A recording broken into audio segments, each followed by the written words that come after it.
pinaghihirapan ko para walang kahit sinong magmamay-ari sa akin. Walang magpapatalo. Walang expiration. Kulo na binigay mo sa buhay namin lahat. Ilang yan ang makukuha mo sa amin. High Street.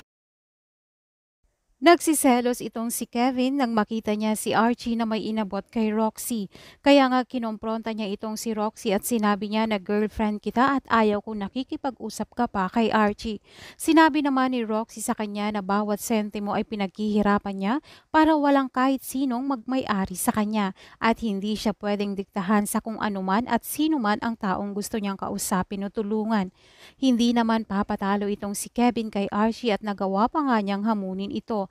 At sinabihan niya na layuan na ang girlfriend niya.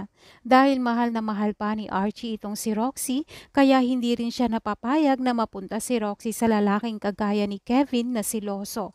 Hindi nga alam ni Kevin na hanggang ngayon ay mahal pa rin ni Roxy si Archie, lalo na nang malaman niya ang totoo kung bakit ito lumayo sa kanila ng kanyang anak. Gayunpaman, hindi titigil nga sa pangingialam itong ina ni Tim nang makakuha siya ng pagkakataon dahil nakita niya si Poch na may kasama sa gym at wala naman talaga silang ginagawang masama. Kinuhanan niya ito ng picture at nagawa niya ngang isend kay Tim at sinabi niyang niloloko lang naman siya ni Poch at maghiwalay na sila.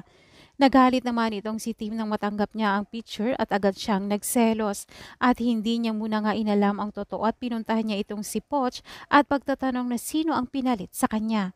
Nag-away nga itong si Poch at Tim at nasabi pa nga ni Poch na baka nga tama ang kanyang ina na maghiwalay na lang sila.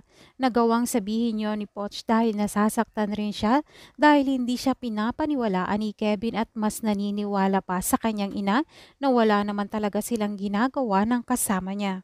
Sa kabilang banda naman, maghaharap na nga itong si Tori at Sky at hindi naman papatalo itong si Sky sa kanya dahil alam niyang nasa tama siya at hindi siya natatakot. Meron na naman ngang masamang plano itong si Tori kay Sky at nagawa niya ngang mag-utos sa nagagawa no ng masama kay Sky. Malalaman ni Sky ang masamang plano ni Tori sa kanya kaya makakaligtas siya. Kaya nga sa korte ay magkikita silang dalawa at handa na itong si Sky na labanan itong si Tori para na rin mabigyan ng hustisya ang mga lahat ng mga kasamaang ginawa nitong si Tori sa kanila.